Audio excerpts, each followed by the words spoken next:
एक नंबर एक का कंजूस व्यक्ति था, दुनिया का सबसे नंबर एक का कंजूस व्यक्ति, उससे बड़ा कंजूस कोई नहीं था संसार में। बहुत दिन बीत गए तो एक दिन उसकी इच्छा हुई कि चलो गंगा स्नान कर लिया जाए। गंगा स्नान नहीं किया कभी भी, तो पैदल वो गया गंगा जी। गाड़ी मोटर नहीं लिया, क्योंकि गाड़ी मोटर लेगा तो पैसे लगेगा। पैदल गया गंगा जी।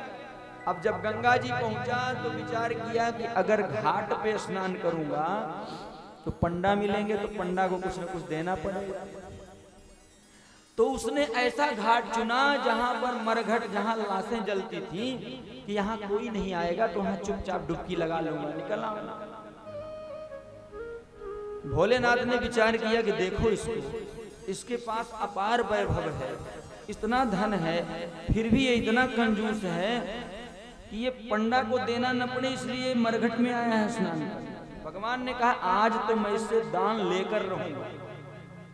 भगवान ने पंडा का रूप बनाया और छुप गए वहीं पर। और जैसे उस व्यक्ति ने डुबकी लगाई और निकला, वैसे ही भोले बाबा प्रकट हो गए। अरे यजमान, अच्छा है, अच्छे से गंगा स्नान करो और डुबकी लगाओ अपने पूर्वजों का नाम लेकर। हाँ ठीक है महाराज, ठीक है।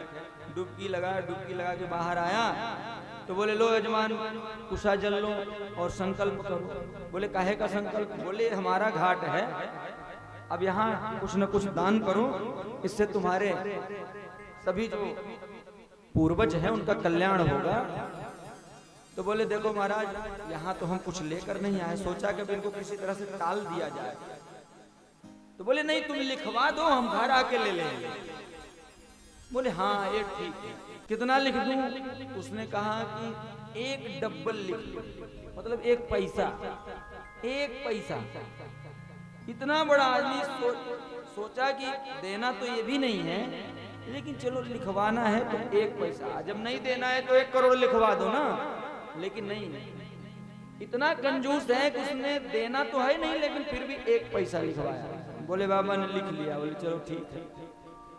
फिर कहा कि वैसे मैं इस समय यजमान जी खाली हूं, कोई काम तो है नहीं, तो चलो तुम्हारे साथ तुम्हारे घर ही चलते हैं, साथों साथ दान भी ले लेंगे। अब तो फंस गया। बोला नहीं नहीं, अभी मुझे काम है कुछ, अभी मैं नहीं जाऊंगा, कुछ दिन बाद जाऊंगा। भोले बाबा ने कहा फिर ठीक है। अब वो धीरे से इधर उधर घूम के घर पहुंच गया। दूसरे दिन भोले बाबा पहुंच गए पंडा बन के। पंडा जी यजमान की जय हो। वो निकली उसकी धर्मपत्नी बाहर और गई तो कहीं कोई पंडा आया है।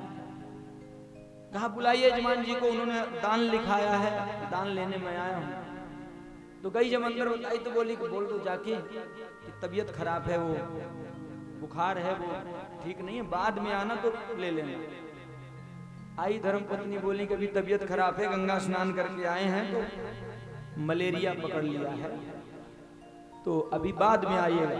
बोले वाह, अरे हमारे इतने प्रिय यजमान हैं कि मतलब उनके बुरे वक्त में आज उनका स्वास्थ्य खराब है तो मैं उनको छोड़ के चला जाऊं ना, ऐसा नहीं। यजमान जी जब ठीक हो जाएंगे तब मैं तो अपना दान लेके जाऊंगा, कोई जल्दी नहीं है।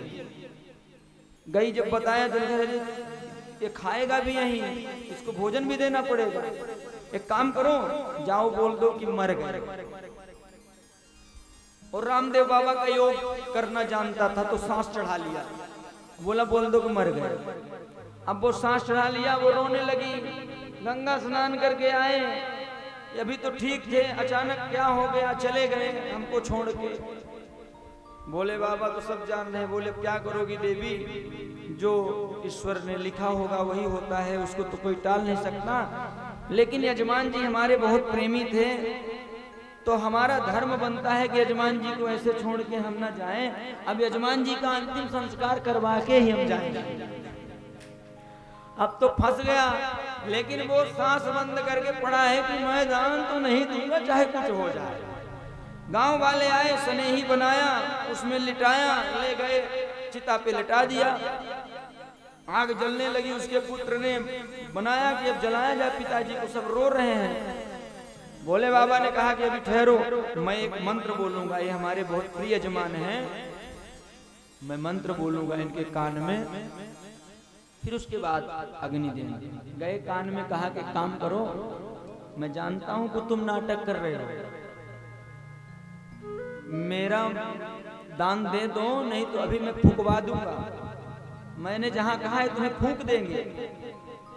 तो उसने धीरे से कहा कि देखो ऐसा है कि तुम मेरा 1 पैसा छोड़ दो तो मैं उठ जाऊंगा, और नहीं तो चाहे फुकवा ही दो, मैं उठने वाला नहीं हूं। भोलेनाथ वहीं पर प्रकट हो गए, बोले बस उठ जाओ भक्तराज, मैं तुमसे हार गया, तुम जीत गए। तुम्हारे जैसा कंजूस ना हुआ है ना होगा, मैं हार गया, तुम जीते, उठ जाओ। सीधा कहा कि अब एक काम करो भोले बाबा, चाहे तुम फुकवा ही दो, लेकिन दूंगा नहीं।